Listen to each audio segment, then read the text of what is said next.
Bonjour à tous, bienvenue dans ce nouveau live sur le soi, le Psy Live Insta. Je m'appelle Yannick, je suis psychologue. On va laisser le temps à tout le monde d'arriver sur ce live qui porte une session assez difficile sur la fin de soi. Donc, bonjour Cécile, bonjour Icelandless, bonjour Edith, bien les habitués. Bienvenue. Donc, on va laisser le temps de venir. Et donc, pour ceux qui ne savent pas encore, sachez que c'est un live qui dure depuis le mois de décembre. Et on a plein de petits lives déjà enregistrés sur IGTV. Il suffit d'aller faire un petit tour. Et vous verrez que dans ce live, je vais ramener pas mal de petites choses qui font référence à ce qui était fait par ailleurs. Donc, bonjour Maë, bonjour Emma, Marco. Vous laissez encore quelques instants. Que vous sachiez un peu comment ça va se passer, on a une petite demi-heure ensemble,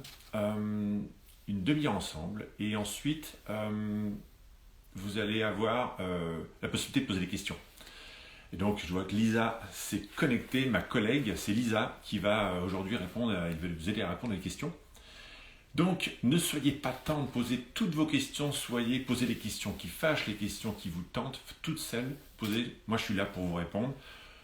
Et si je ne sais pas, on essaiera, mais n'hésitez pas, vraiment l'idée c'est là pour vous. Même si c'est un live Insta, ça peut être très impersonnel, on peut faire quelque chose de très personnel avec ça. Bon, maintenant que vous êtes un certain nombre à m'avoir rejoint, eh ben je m'appelle Yannick, c'est pour ceux qui viennent nous rejoindre par la suite. Je suis donc psychologue, et donc depuis mi-décembre, on a fait tout un tas de lives sur la gestion des pensées, des émotions. Et on est sur un live le soi, donc l'estime de soi, la confiance en soi, et aujourd'hui la fin de soi. On va parler ensemble du suicide. Ouais, on va essayer de briser ces tabous, parce que principalement, le problème du suicide, c'est d'abord l'absence de parole. Donc, pourquoi le suicide c'est un problème? Si tant est qu'il fallait que je le définisse, c'est évidemment parce que c'est grave, et que la mort c'est grave, parce qu'on ne peut pas revenir en arrière, mais aussi parce que ça touche quand même, c'est la première cause de mortalité des 15-35. Donc, ce live est quand même destiné aux étudiants, donc 15-35, 35 étudiants, mais c'est un peu vous. Et donc, c'est la première cause. 3 fois plus que l'automobile, quand même. Donc, ça vaut le coup qu'on s'y penche, sauf que vous voyez que l'automobile, on nous met des radars partout. Ce qui est chouette, il faut réduire la mortalité, mais mettons autant d'énergie pour lutter contre cette fin de soi. Et puis, pourquoi ça vaut le coup d'en parler encore plus en ce moment? Parce qu'on va voir ensemble que le suicide et le passage à l'acte, la crise suicidaire, c'est quelque chose qui est... on est tous potentiellement suicidaires dans un contexte particulier. Et le contexte actuel, Covid, enfermement, perte de direction de vie, surcharge, études, bref. Tout ça, c'est ce qu'on appelle des facteurs de risque. Et donc, il y a une image que j'aime bien de Freud qui dit, en gros, nous sommes tous comme des gros blocs de cristal. On est transparent l'un à l'épine. Et quand on met une pression sur ce bloc de cristal, on voit apparaître des lignes de rupture. Et si on met encore plus de pression, ces lignes de rupture deviennent des ruptures. Ça, c'est la crise et le passage à l'acte. C'est quand il y a trop de pression, ce cristal bloque et rompt. Et si on enlève la pression, si on trouve d'autres échappatoires, le bloc de cristal retrouve son côté cristallin. On est tous comme ça. Quand on nous enlève la pression, on retrouve notre clarté de vue, et quand on nous met sous pression, c'est pas très clair, c'est plutôt obscur. Donc, voilà. Donc l'idée, c'est de faire chuter cette pression, de faire en sorte qu'on soit plus limpide et que ça évite de rompre. Et puis surtout, pourquoi c'est important, c'est que le tabou, c'est le principal responsable. Alors, je dis responsable, Alors, sachez, dans tout ce que je raconte, il y a forcément des bêtises, il y a forcément des zones d'ombre, donc c'est pour ça que les questions sont justes. Donc, vraiment, c'est en toute humilité où on s'attaque à cette histoire-là. Donc, l'origine, c'est pas le tabou, mais le tabou, il participe. Et on va voir ensemble que plus on se tait, c'est un peu comme une casserole que vous mettez à bouillir. Pour ceux qui ne connaissent pas, il y a Madame Relou que je ramène. Donc, c'est cette Madame Relou, celle qui est toujours en train de nous croquer la tête. Et quand vous faites bouillir une casserole, le problème, c'est quand vous mettez le couvercle dessus. Là, ça déborde. Et ça éteint la flamme de vie. Et bien là, c'est pareil. Le tabou fait que plus on se tait, plus on enferme et plus la crise c'est un facteur aggravant. Donc, allons-y. Donc, vous avez pu voir dans les lives, Lisa nous a posté des stories sur des vrais faux. On ne va pas tous les reprendre. Vous avez répondu pour certains. Je vais reprendre certains et puis on va en prendre d'autres. La première chose, on va essayer de casser ces idées reçues. Parce que, oui, il y a beaucoup d'idées reçues. La première chose, c'est que, je viens de vous le dire, parler du suicide, non, c'est pas parce qu'on en parle que ça invite à passer à l'acte. Bien au contraire. Je vous ai expliqué que l'idée, c'est que plus on met un couvercle, plus la pression monte. Plus on enlève le couvercle, plus on brise le tabou, plus on donne une autre porte de sortie. Donc, plus on en parle, et plus on permet à cette énergie de s'écouler. C'est un peu comme une sorte d'abcès qu'on crève. Et l'abcès, il s'en va à l'intérieur, à l'extérieur et pas à l'intérieur. Donc, parlons-en. On ne va pas en parler, par contre, il ne faut pas en parler toutes les 4 matins, mais l'idée d'ouvrir la parole, c'est la chose la plus importante. Parce que, il y a une statistique qui montre, en gros, 1 personne sur 3 dans le monde, dans sa vie, va croiser des idées suicidaires. Donc on va voir ensemble que les idées suicidaires font aussi partie de la vie. Alors qu'on va voir ensemble que le suicide, a priori, ne fait pas partie de la vie, parce que si on suicide tout, il n'y a plus de vie. Première idée reçue, on en parle, et c'est pas tabou. Est-ce qu'on devient suicidaire toute sa vie ? Non. Non. Et d'ailleurs, on est tous dans l'idée potentiellement suicidaire, je vous l'ai expliqué. Dans un contexte donné, moi y compris. Alors, Maëva, je vois que tu as posé une question. Lisa va noter cette question, puis on la posera par de suite. Est-ce que ça fait que retarder l'arbre ? Je ne peux pas m'empêcher de répondre. Hein. Est-ce que ça fait que retarder le passage à l'acte ? L'idée, non. On va voir ensemble. L'idée, c'est d'avoir des portes de sortie. Donc, potentiellement, on est tous à risque. Plus ou moins, selon la famille, selon le contexte, selon tout un tas de facteurs aggravants. Encore une fois, c'est une sorte de pression. Donc, on n'est pas suicidaire toute sa vie. Mais on est comme tout. On a des facteurs de risque. Moi, je suis grand et j'ai plus de risque de me péter les genoux et le dos que d'autres choses. Donc, ce qui ne veut pas dire qu'on est tous promis à, mais l'idée, c'est vraiment d'en parler et d'éviter cette pression. Autre, est-ce que parler de suicide, c'est faire du chantage ? On entend, c'est un peu comme ça pourrait être l'histoire j'appelle ça la psychologie du joueur de foot. Puisque je tombe, on prête attention à moi, on me siffle un penalty, donc je tombe puisqu'on prête attention à moi. Ouais, non, c'est facile de dire ça. Quand on parle du suicide, c'est pas une histoire de chantage. Oui, ça peut, mais c'est avant tout un appel à l'aide. C'est avant tout, on appelle ça un signal, un symptôme, qui fait que quand je parle du suicide, ça veut dire que je dis quelque chose. Donc on va voir ensemble que ça vaut le coup de l'explorer. Donc ça peut être, quand on dit chantage, c'est aussi une façon d'obtenir l'attention ou quoi que ce soit. Donc ça s'explore. L'idée de dire ouais c'est du chantage, ça c'est rigide. Donc parler de suicide, c'est déjà envoyer un message de détresse. Donc on verra ensemble qu'est-ce qu'on fait de ce message de détresse. Ensuite, 4e idée reçue, est-ce que on est suicidaire parce qu'on est fou ? Bon, alors s'il y en a qui pensent que d'aller chez le psychologue c'est être fou, je vous calme tout de suite, non. On va chez le psychologue quand on a des soucis, quand on se fait un claquage de la cuisse, on va voir un kiné, quand on se fait un claquage du cerveau, on va voir un psychologue. Et c'est la même chose. Le suicide, c'est une affaire de... C'est pas que les fous, c'est révélateur d'une souffrance mentale, mais encore une fois, ça concerne avant tout une histoire de pression. Donc, poursuivre, est-ce que les personnes suicidaires sont déterminées à mourir ?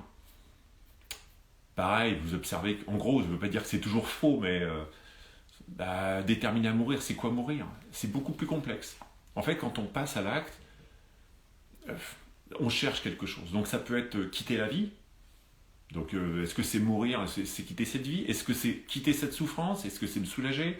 Est-ce que je meurs pour essayer de trouver, je sais pas, un après ? Vous voyez là, on ne peut pas répondre à ça. La seule chose, encore et encore, c'est d'explorer les choses. Et donc, on explore, et on va ensemble, plus on pose des questions, tiens, qu'est-ce qu'il y a derrière ? C'est quoi la fonction ? Et plus on va ouvrir tout ça, en fait, on va ouvrir quelque chose qui va permettre une discussion. Donc, il faut l'explorer. Et ce n'est pas forcément un choix. Ce qu'on appelle le raptus suicidaire, ça peut être quelque chose d'un passage à l'acte, comme une sorte de réflexe. À un moment donné, c'est une sorte de ce qu'on appelle le flashpoint. Les flashpoints, c'est les pompiers qui nous expliquent que la température monte dans un endroit, parce que c'est fermé. Ça monte, ça monte, ça monte, ça monte, ça monte, ça monte. Et à un moment donné, la température a atteint un point qui fait que ça s'embrase. Et on ouvre une porte, il y a un facteur déclenchant et ça s'enflamme. Il y a encore 10 secondes, on se demandait ce qu'il y allait. 10 secondes plus tard, tout est embrasé. Donc c'est pas un choix libre de dire là, moi ici maintenant, je choisis d'eux. Ça peut, mais du moins il y a. Sauf pour ça que c'est pas quelque chose de libre et choisi obligatoirement. Est-ce qu'il y a des signes ? On va voir ensemble que oui, il y a toujours des signes. Après, est-ce qu'on les voit, est-ce qu'on les cache ?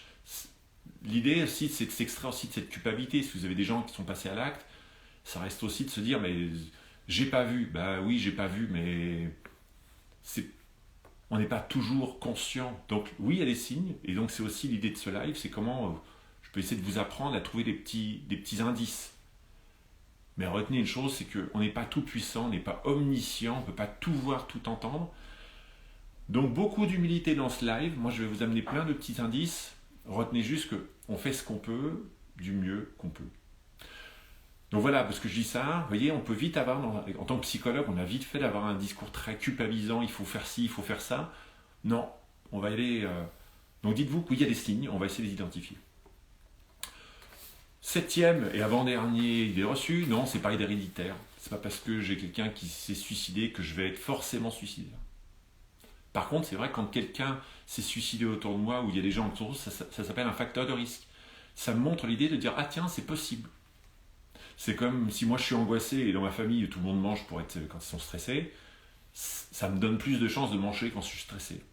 Donc, c'est pas du caractère automatique, mais ça fait partie de ce qu'on appelle des facteurs de risque. Donc on en tient compte. Donc, et la dernière, je vais assez vite sur les idées reçues parce que l'idée c'est quand même d'aller de dire comment on va faire et comment on va se débrouiller pour essayer de déjouer un peu les tours de cette Madame Relou qui nous dit quand même que c'est pas si pire le suicide, que c'est bonne solution, que les autres arrêtent de souffrir et que Madame Relou pourrait nous dire un truc, c'est faire l'acte de courage. Arrêtons-nous un peu sur cette question du courage. Vous voyez, dans la littérature, vous voyez les Chinois avec le seppuku ou le harakiri. On pourrait dire, vous voyez, il y a quelque chose de glorifié, de boire la ciguë avec... c'est pas si clair que ça. Parce que, en fait, le courage, ça sous-entend plusieurs paramètres. Ça sous-entend la conscience du danger. Ici, maintenant, je suis conscient qu'il y a un danger et je franchis ce danger librement, consciemment. J'ai peur et je rejoins, je le rappelle, ce qu'on appelle nos valeurs. Donc, vous voyez, là-dedans, le courage, c'est important pour moi. Je ne peux pas faire de ma comptabilité, c'est un acte de courage. C'est important pour moi de faire preuve d'honnêteté. Ça m'angoisse, je le fais et ça sert la vie. Ça nous élève. Vous voyez, les actes de courage, en général, on élève les choses. La crise suicidaire, en général, c'est plutôt une histoire de désespoir. C'est que non, là, pour le coup, je suis en manque d'espoir, je suis en manque de solution. Et il y a quand même quelque chose, on va voir ensemble, ce qu'on appelle un effet tunnel. Donc, ce n'est pas forcément un acte de courage glorifié, c'est surtout un acte de désespérance. Donc, on a un petit peu tordu le cou à tout un tas d'idées reçues. Il y en a encore plein, d'ailleurs, c'est pour ça que j'en ai complété par rapport à ce qu'il y avait sur les lives. Maintenant, on fait quoi ? L'idée, c'est de différencier deux choses. Il y a ce qu'on appelle la crise suicidaire et le passage à l'acte. Deux choses différentes. Donc, parlons ensemble de ce qu'on appelle la crise suicidaire. La crise suicidaire, essayez d'imaginer que c'est... Il y a deux choses. Il y a avoir des idées suicidaires, avoir des idées, avoir envie de se ficher en l'air, et passer à l'acte. Et donc, quand je vous l'expliquais, l'idée d'avoir des idées suicidaires, encore une fois, c'est très direct ce que je dis, mais c'est pas anormal d'avoir des idées. Si c'est ça, je me fous en l'air. On a des idées. Le problème, c'est quand ces idées, je commence à les prendre au premier degré et que je commence à en faire un acte et j'en fais une réalité. Donc, c'est pas parce que vous avez des idées suicidaires que vous allez vous suicider. Non, quand on a des idées suicidaires, ça veut dire que c'est un symptôme, ça veut dire que je vais mal, ça veut dire que les solutions que j'ai habituellement ne fonctionnent plus tellement et je commence à me dire, au fond... si j'ai plus de solution face à ma souffrance, autant me foutre en l'air. Donc si on sépare les choses, on n'est pas dans une relation de cause à effet direct. Par contre, tous les gens qui passent à l'acte ont des idées, ça c'est sûr. Donc quand on a ces idées, l'idée c'est, ça s'appelle un signe. Et c'est ce qu'on appelle trouver une solution à mon problème. Et donc ce qui est assez important, c'est que, essayez d'imaginer que dans la vie, on va chercher des solutions.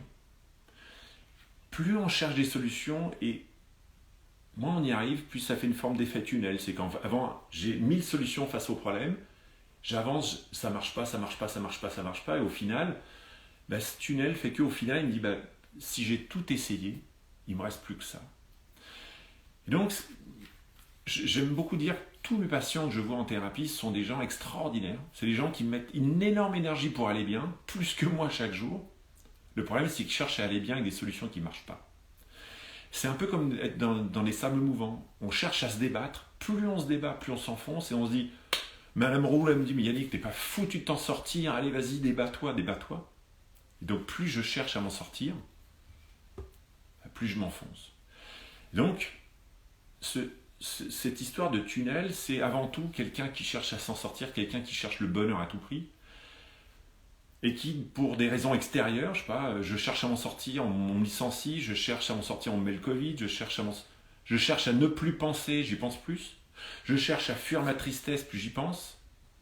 Et vous voyez qu'il y a quelque chose, cet effet tunnel, c'est avant tout une recherche de solutions qui échoue petit à petit.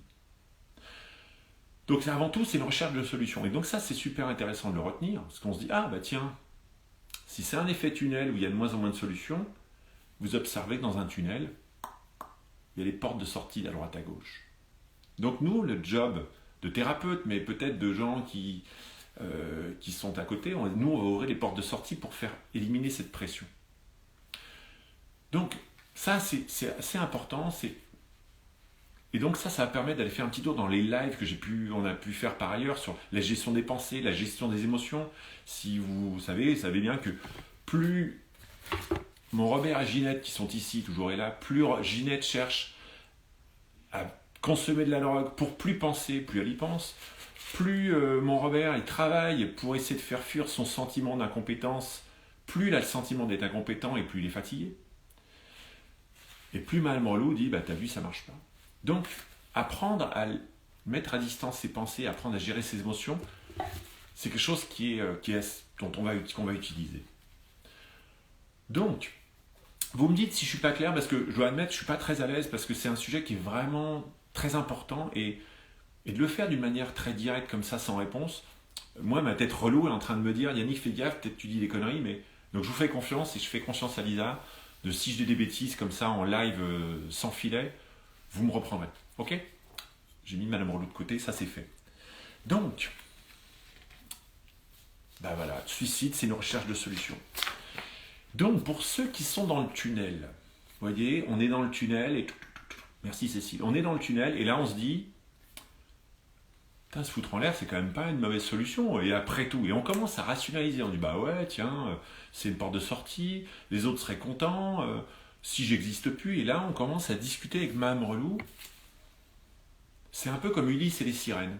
Vous voyez, les sirènes d'Ulysse, d'ailleurs, j'ai juste fait ce qu'il faut, elle avait juste une tête d'une tranche de sirène, avec les cheveux bien roux, là. Lucifer dit, allez, viens avec moi, c'est pas si mal au fond. Et puis finalement les autres, et puis tout ça. Et on se laisse prendre par ce discours rationalisant. L'idée, c'est de se dire, au fond, pour les gens qui sont dans le tunnel, j'ai une vieille phrase d'un groupe de rock qui s'appelle Trust Antisocial.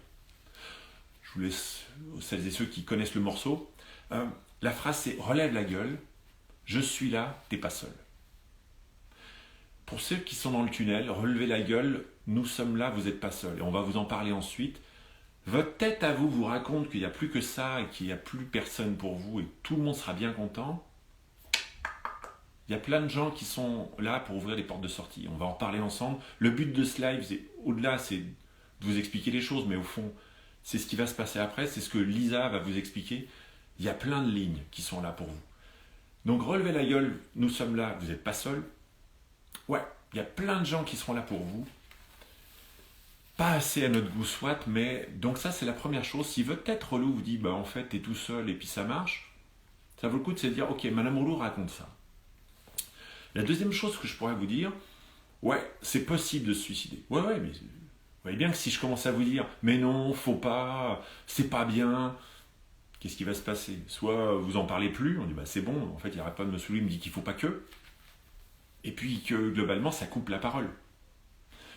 À chaque fois qu'on dit faut pas y penser, bah du coup on se crispe. C'est tout à fait possible de se suicider. Ça fait partie des possibilités qu'on a.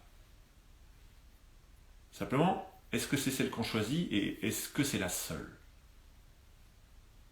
Réfléchir 2 secondes, est-ce que c'est la seule solution pour résoudre mon problème? Deuxième question, c'est pour résoudre quel problème? Alors, est-ce que c'est pour souffrir? Est-ce que c'est pour, du coup, ma belle-mère, elle sera contente? Ou est-ce que du coup, je vais rejoindre quelqu'un que j'aime bien dans l'au-delà? Ben, on va ouvrir. Donc, est-ce que c'est la seule solution? Est-ce qu'il n'y en aurait pas d'autres? Est-ce que ça marche? Et vous voyez bien que quand on commence à rentrer là-dedans, ben, j'ai envie de vous dire, si ces questions-là vous taquinent, venez avec moi, on va en discuter. Quand je dis moi, c'est tous mes potes psychologues et tout ce qu'on veut, médecins, psychiatres, on est d'accord. Quand je dis psychologue, c'est qu'on est nombreux. Venez avec nous, on va en discuter. Et puis peut-être qu'on va leur poser la question à vos potes, si vraiment ils seraient contents qu'eux. Et à la limite, je dirais dans l'idée, si dans l'absolu, tout le monde est super content sur Terre, tout le monde vous dit ouais, c'est bon, suicide-toi, ça nous fera du bien. Ouais, mais vous voyez bien que là, ça devient vite compliqué. Donc, vous n'êtes pas tout seul. Si vous êtes dans le tunnel, il y a plein de gens qui sont sur les portes de sortie. Essayez de voir, il y a peut-être d'autres solutions et des vraies solutions qui marchent. Et donc la psychothérapie, ça fait partie de ça.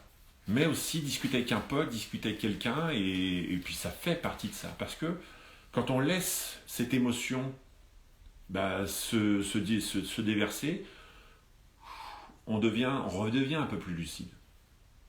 Donc, ça c'est pour ceux qui étaient dans le tunnel. Et vous voyez bien que je peux pas aller plus loin parce qu'après il faut rentrer dans l'histoire. Par contre, j'aimerais donner des conseils à ceux qui sont à l'entrée du tunnel, avec des potes dans le tunnel. Donc oui, si vous êtes à l'entrée du tunnel et puis que vous voyez votre pote et votre copine qui est en train de rentrer dans le tunnel, là pour le coup, je vais vous donner 2-3 petits conseils. La première chose, c'est d'apprendre à identifier la crise. Identifier que le pote est en train de rentrer dans le tunnel et dire « Oh, putain c'est bizarre, mais j'ai vraiment le sentiment que putain, il a de moins en moins de solutions qui fonctionnent et il est plus en train de me dire à quoi bon? À quoi bon? Autant se foutre en l'air. » Des petites phrases comme ça, où on commence à se replier. Et donc, quand on est à l'entrée du tunnel, peut-être que l'idée, c'est d'apprendre à identifier et d'ouvrir des petites portes. Alors, pour ceux qui sont psychologues du dimanche, revenez en 3e session, je reviens là, je vous reprends en ligne. Qu'est-ce qu'on fait?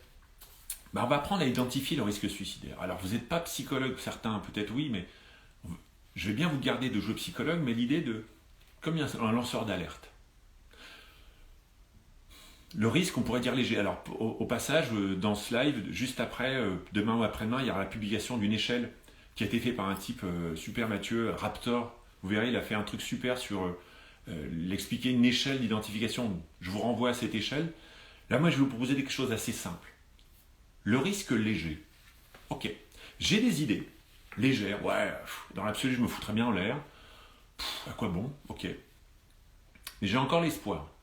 J'ai l'espoir quand même, mine de rien, que ça aille mieux. Et puis surtout, j'accepte de demander de l'aide ou je demande de l'aide. Vous voyez, là, c'est léger. C'est qu'on est dans quelque chose de... J'ai des idées, je suis un peu relou, je dis putain, à quoi bon cette vie de merde? Mais dans l'idée, si on me pose la question de comment tu le vois dans 5 ans, je sais bien que ça va passer, mais... Et puis dans l'idée, les gens acceptent l'aide, ça c'est léger. Après, il y a risque moyen. Risque moyen, globalement, les idées commencent un peu plus à me croquer. Attends, pardonnez-moi, Madame Relou est tombée. Madame Relou commence un peu plus à me croquer un peu plus la tête et ça devient un peu plus pertinent. Là, pour le coup, ça me croque la tête et il y a moins d'espoir. Là vraiment, là où je ne vois pas d'espoir et je demande vraiment de moins en moins d'aide. Et là, on sort le coq. Je suis désolé, je n'ai pas trouvé de coq là, j'aurais trop vous amener un beau coq machin. C-O-Q. Comment, où, quand. Une façon d'identifier la crise suicidaire, c'est de sortir le chant du coq et d'essayer de voir s'il chante. Comment? Si la personne à côté de vous commence à dire mais dans l'absolu je me foutrais bien en sautant d'un pont ou avec des... je sais pas, je me pends, je me coupe les veines. Si on a le comment, c'est la première lumière rouge.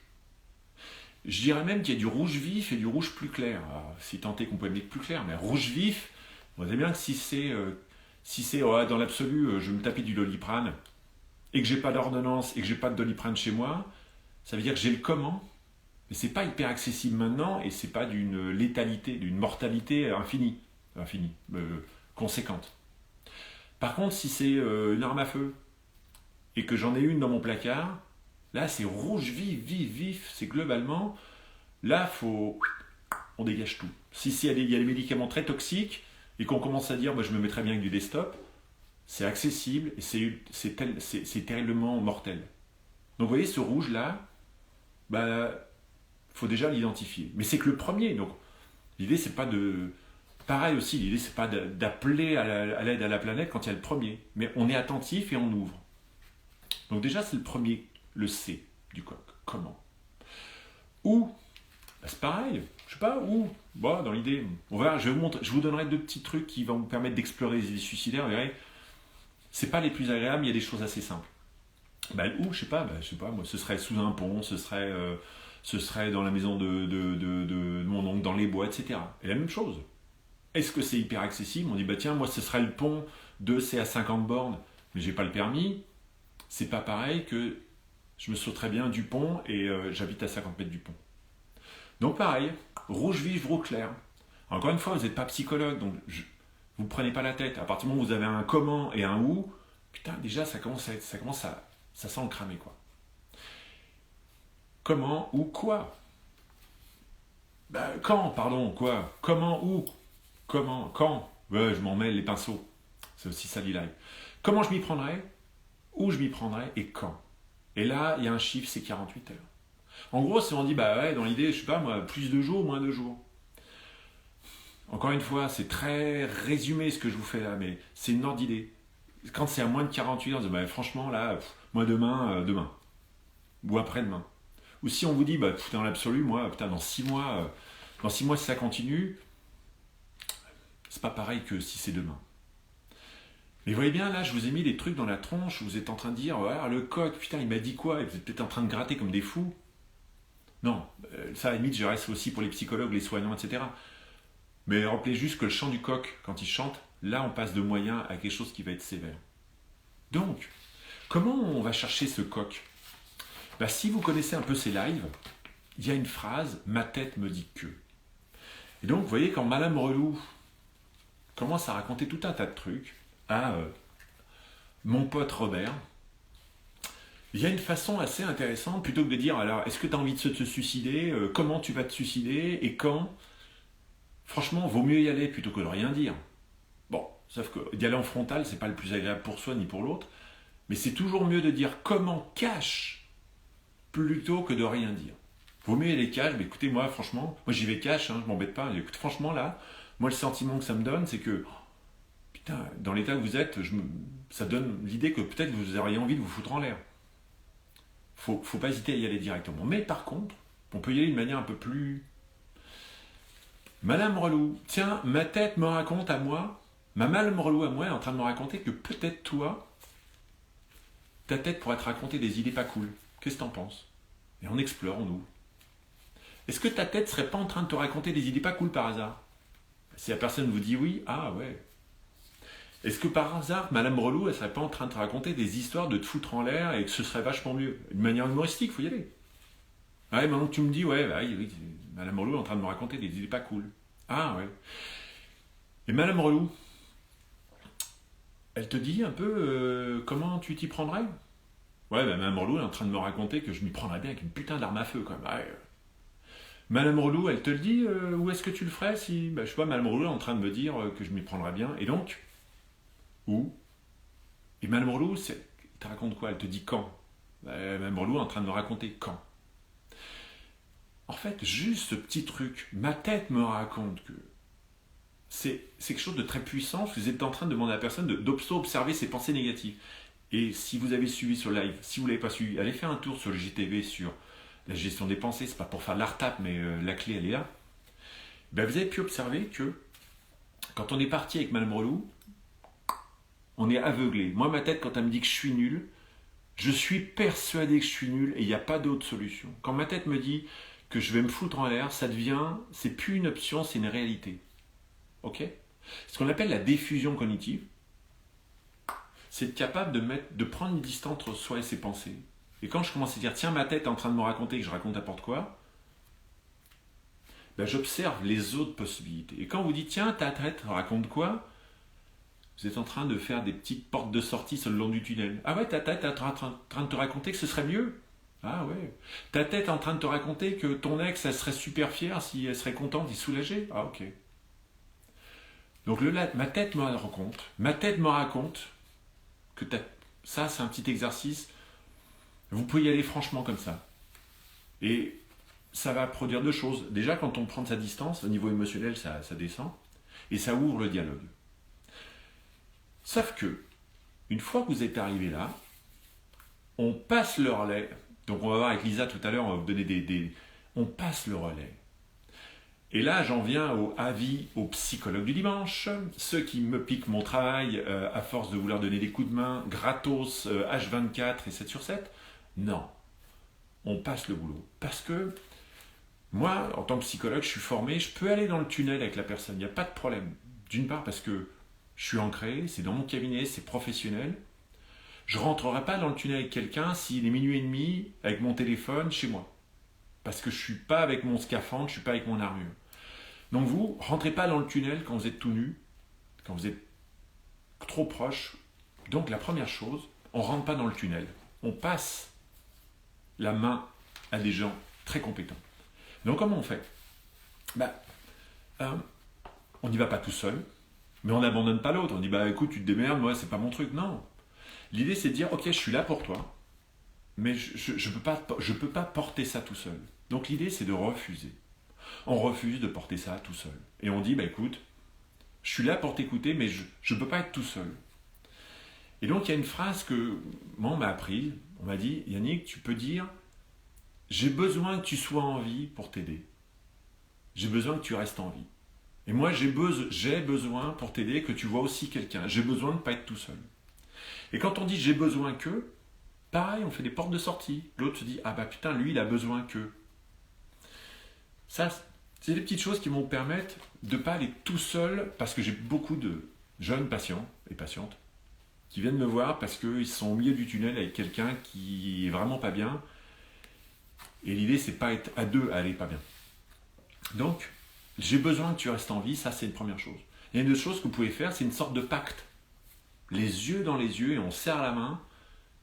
Dites à la personne, moi j'ai besoin que si ça va mal, que tu puisses m'appeler. J'ai besoin que si ça va mal, tu puisses appeler quelqu'un et vous pouvez définir une personne de confiance. Et quand on jure et qu'on serre la main, vous voyez, on fait du lien avec quelqu'un. C'est comme si vous êtes à l'entrée du tunnel, mais vous tendez le bras. Et vous serrez la main à un type qui est dans le tunnel. Il sait que vous êtes là. Lui, il est dans le tunnel, donc vous n'allez pas le sortir. Mais déjà, il a sorti une main. Et donc, pour les gens qui veulent jouer au psychologue, oui, explique-moi pourquoi, etc. Sachez que quand on y va comme ça sans cadre, c'est comme y aller au combat sans armure. On peut prendre des coups et c'est quelque chose qui est pas agréable et qui peut être dangereux. Donc, voilà en gros l'idée. Cette histoire de passage à l'acte, c'est l'histoire de prévention. Et c'est aussi pour ça que ces Psy Live Instant, on fait pas mal de prévention. Donc si vous devez retenir une chose, d'abord c'est le coq. On ouvre les discours.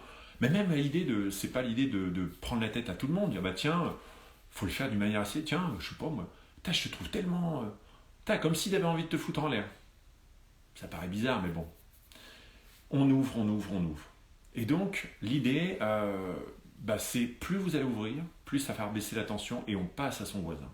Pour ceux qui sont dans le tunnel, encore une fois, vous n'êtes pas seul.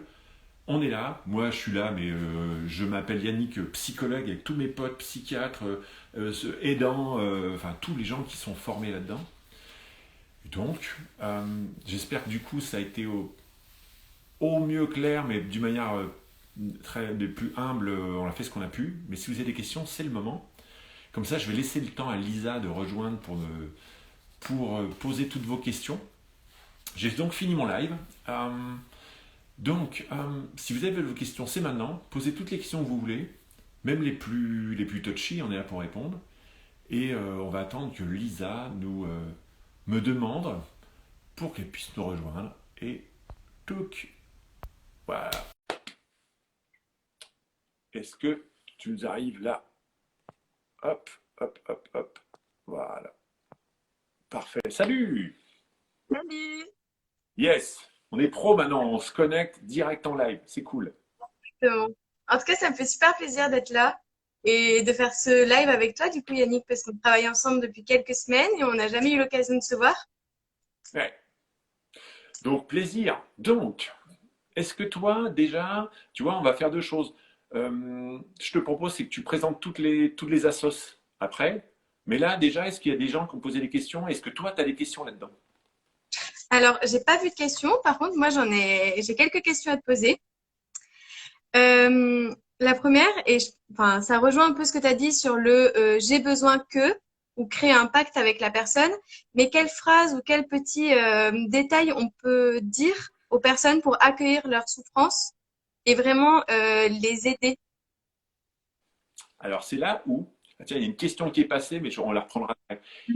C'est là où, attention au psychologue du dimanche. Psychologue du dimanche, ah, je crois que tu es parti, c'est pas grave.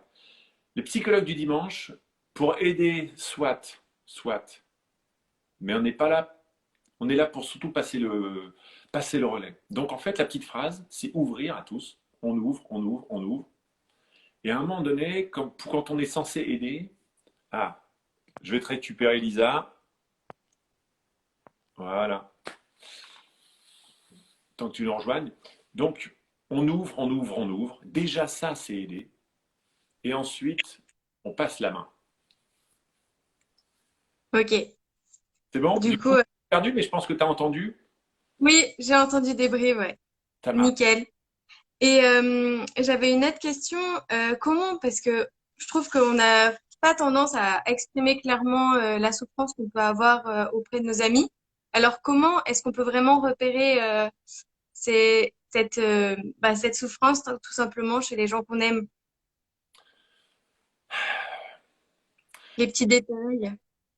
En fait, voilà, l'idée ce qui est pas évident, parce que là, ça va être, c'est chouette, il y a plein de gens là, il y a plein de questions. Tu les notes, Lisa, hein? On les reprend après, hein? Ouais. Questions. Ce qui est pas évident, c'est que là, ce que je risque de dire est assez risqué. Comment on repère? Bah déjà, à partir du moment où on est soucieux des autres, on les écoute, qu'on ouvre la parole, déjà, ça, c'est hyper important. Euh, la question de comment tu vas, déjà, il y a un truc, comment ça va, puis vous vous rendez compte, la personne dit ça va, puis sentez que la tronche, déjà, c'est une forme de symptôme, le repli. Quand vous voyez des personnes toujours en train de ruminer, et Mm. puis en fait, savent que ça, c'est pas annonciateur de suicide. C'est là où il faut. Sinon, on va sauter sur tous les gens qui sont en souffrance. Quoi qu'il arrive, c'est que les gens sont en souffrance. Bon, en fait, on ouvre le dialogue. Moi, ma tête est en train de me raconter que je te sens pas super bien. Et quand on a des doutes, on y va cash. On dit, bah tiens, putain, avec la tête que tu as, moi, ma tête, elle me raconte que de ce que tu me racontes, ça me fait l'idée de quelqu'un qui a envie de se foutre en l'air. Alors, je sais pas si je suis clair, mais dans les petits symptômes, le repli, la rumination, euh, l'absence de. C'est ce qu'on appelle les symptômes dépressifs. Mm. On prend plus plaisir à rien. Mais je serais tenté de dire, bah, quand quelqu'un de notre famille est un symptôme dépressif, bah, on en prend conscience et on l'aide. Donc, quelque part, voilà. Est-ce que je suis clair? Ma tête est en train de me raconter que je suis allé trop loin. Non, non, ça me semble plutôt clair. Bon, J'avais entendu dire aussi que quand il y avait des changements d'habitude, ça pouvait être aussi un signe. c'est ça. Alors, c'est là où c'est chouette les questions que tu me poses parce que du coup, ça m'aide. En fait, l'idée, ce qui n'est pas évident, c'est qu'on a vite se transformer en psychologue. Et là, par contre, c'est comme une forme de. Pour ça que l'idée du coq ou l'idée de l'accumulation de facteurs de risque.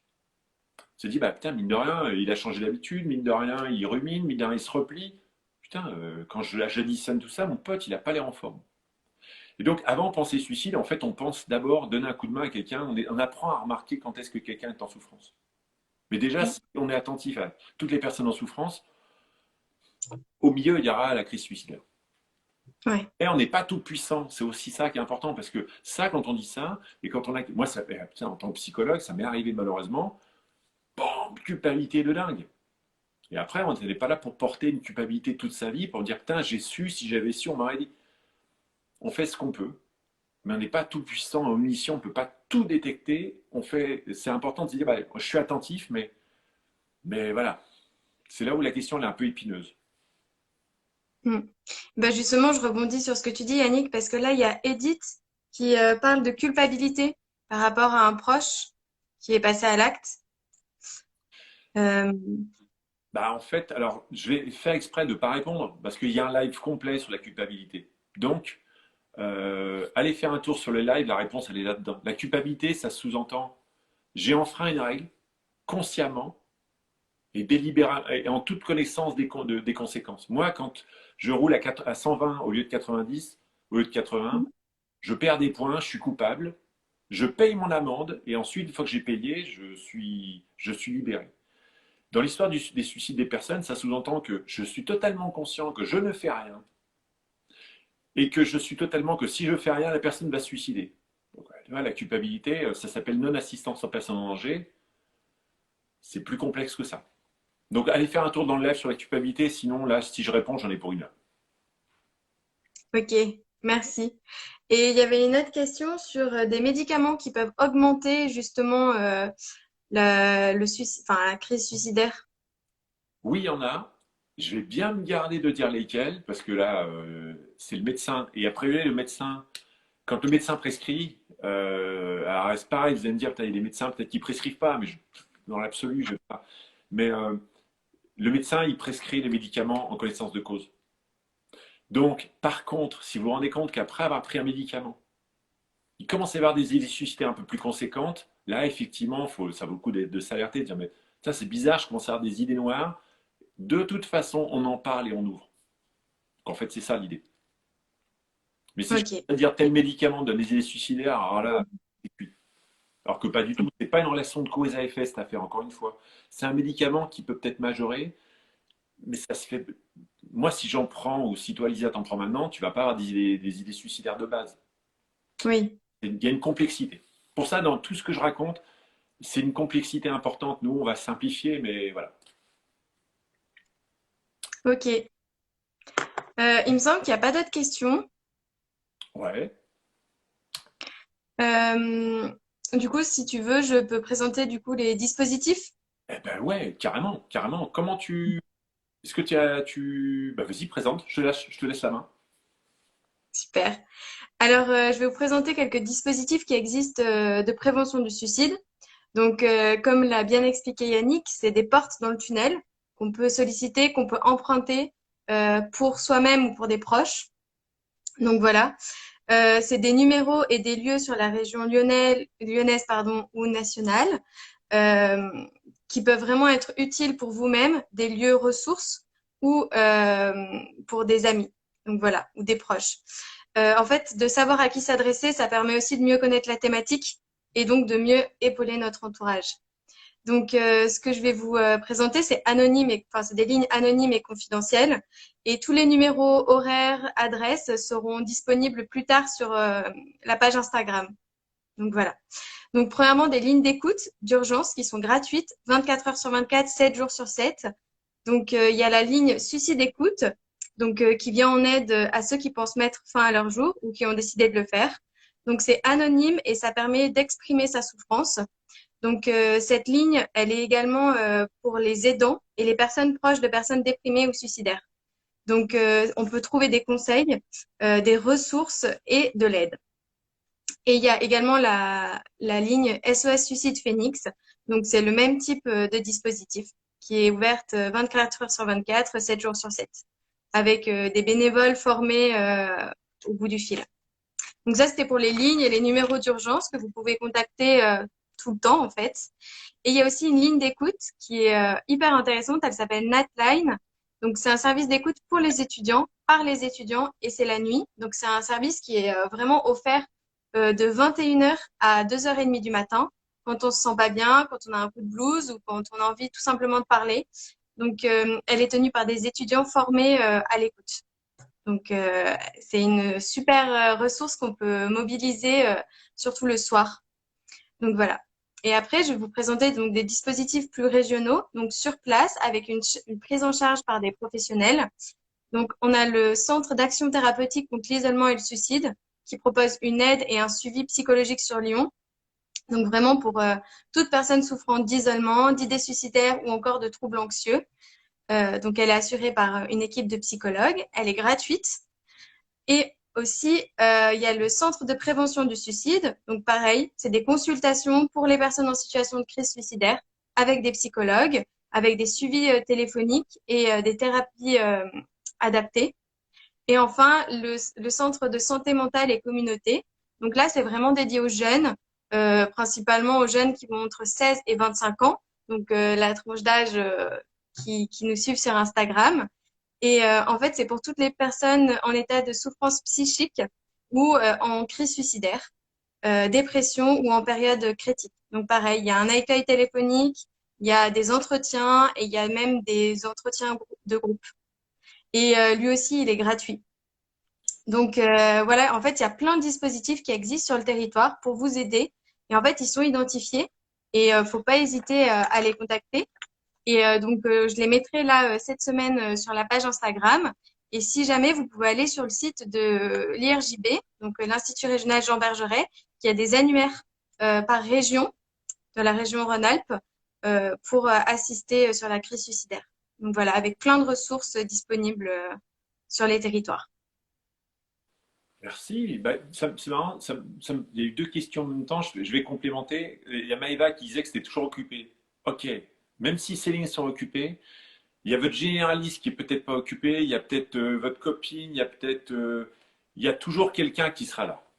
Quand je dis Mm. pas seul, Lisa, tu me confirmeras, hein, il y aura toujours quelqu'un qui sera là pour répondre. Bien sûr. Hein. Mm. Euh, Est-ce que je passe ta vue, Lisa? Il y a Maëva qui a reposé une question et je me permets d'y répondre pour le coup. Euh, Bien sûr. il y a Maëva qui disait qu'en fait, le diamant, c'est quand on n'entend plus ses voix au moment de passer à l'acte, on n'entend plus de voix. Elle posait la question, est-ce que c'est ça la fin du tunnel? Je ne vais pas vous dire c'est la fin du tunnel, mais dans le sens où, il y a une métaphore qui m'est venue en réfléchissant là-dessus, quand on rentre dans le tunnel, on a encore la lumière derrière. Le problème, c'est quand effectivement, on est tellement loin d'un tunnel qu'on ne voit plus la lumière. Et donc l'idée, c'est pour ça que c'est important, quand il y a des idées pas cool, on en parle. Et tant qu'on en parle, ben, on fait rentrer de la lumière. Et Mm. effectivement, quand on sent que la lumière s'éteint et qu'il n'y a plus de lumière dedans, là, c'est là que le coq commence à chanter. Donc quand la tête raconte plus rien, ouais, faut ouvrir. Faut ouvrir la carcasse et on fait sortir.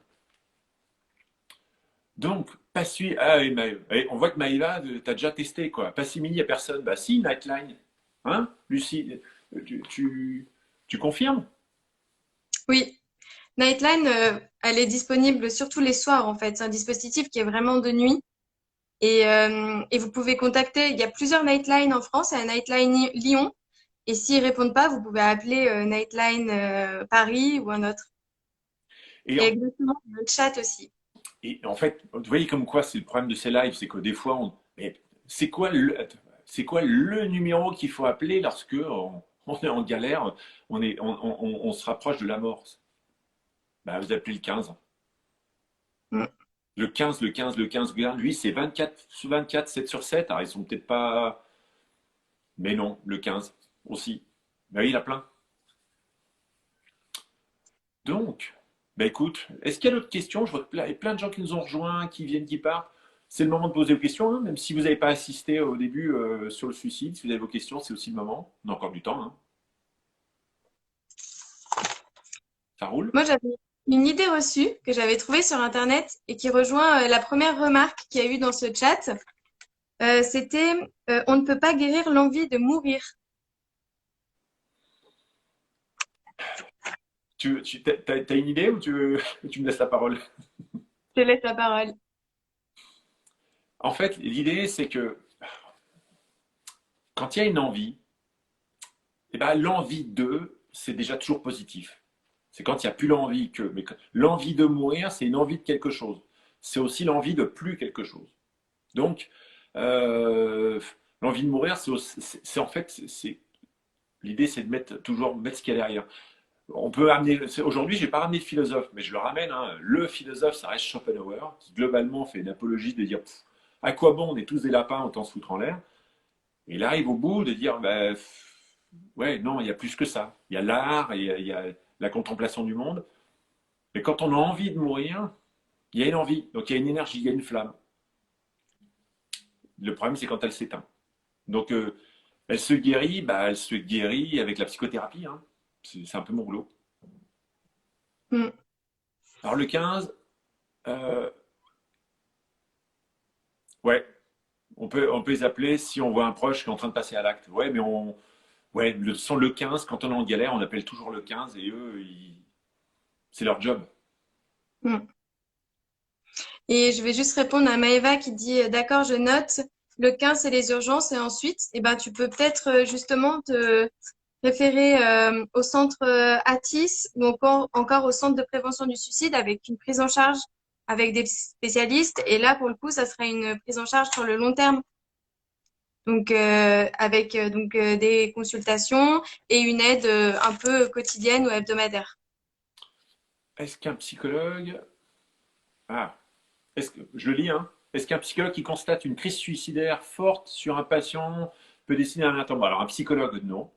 Psychologue, non. Un médecin,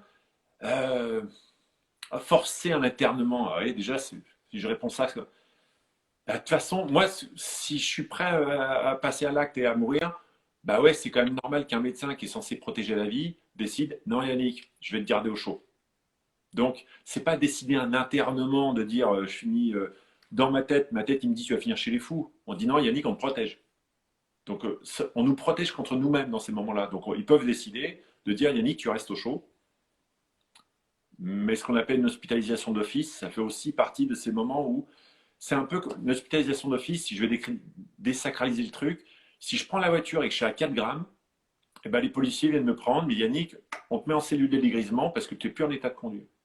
Eh ben, l'hospitalisation d'office, c'est une cellule de dégrisement, on te met en cellule en attendant que tu retrouves ta lucidité. Si je ne sais pas si je suis clair, Lisa, tu me dis, hein, parce que je réponds à la volée. Complètement clair, ouais. Très bien. Mais il y a un autre. Ouais, je suis désolé. En fait, ouais, ça me touche, donc du coup, j'aurais tendance à aller plus loin, mais parce que je vais ressortir un autre écrivain, c'est Arthur Rimbaud qui dit Je est un autre. J'espère que je ne me suis pas encore planté d'auteur. Je est un autre. Donc en fait, on peut discuter avec soi. Il y a un truc qui peut être pas mal. C'est une connerie ce que je raconte, mais vous pouvez vous appeler. Prenez un papier, un crayon et vous écrivez tout ce qui, comme si vous étiez en train de parler à l'autre et vous mettez votre marqueur sur papier ou sur un mail. Ça peut paraître, c'est des petits trucs simples qui permettent aussi de. Ah, merci Cécile, pour le coup. Ça permet aussi de créer des portes de sortie. C'est des trucs et astuces, ça fait pas tout, mais on crache pas sur les petits trucs. Bon, Lisa, est-ce que tu as d'autres choses? Est-ce qu'il y a des choses sur lesquelles on n'a pas été clair ou il y a d'autres? Non, mais personnellement, j'ai trouvé ça très clair et ça m'a apporté beaucoup de réponses à certaines questions. Donc, non, je pense qu'on a fait le tour. Ça met des tartes à Madame Orlou qui me mettait la pression avant le live dans un Yannick, fait gaffe, si tu dis des conneries sur le suicide, c'est pas cool. Mais vous voyez, même moi j'ai des pensées automatiques en me disant fais gaffe sinon. Mais bref. Bon, bah écoute, super cool, content d'avoir partagé ce live. Je vais introduire bah, mardi prochain. Hein. Mm. Puis notre live sur le soi mardi prochain. Donc, c'est cool, vous étiez super nombreux aujourd'hui, ça fait super plaisir. Parce qu'on le fait vraiment avec un cœur énorme à transmettre. Donc, plus il y a de monde, plus on est cool. Ça roule? Et puis, bah, Lisa, ouais, Lisa va mettre tout plein de trucs sur les numéros 1. Oui, Ça marche? demain. Ouais. Super. Salut à tous. Merci beaucoup. Merci Lisa. Et puis, bah, mardi prochain. À mardi, merci.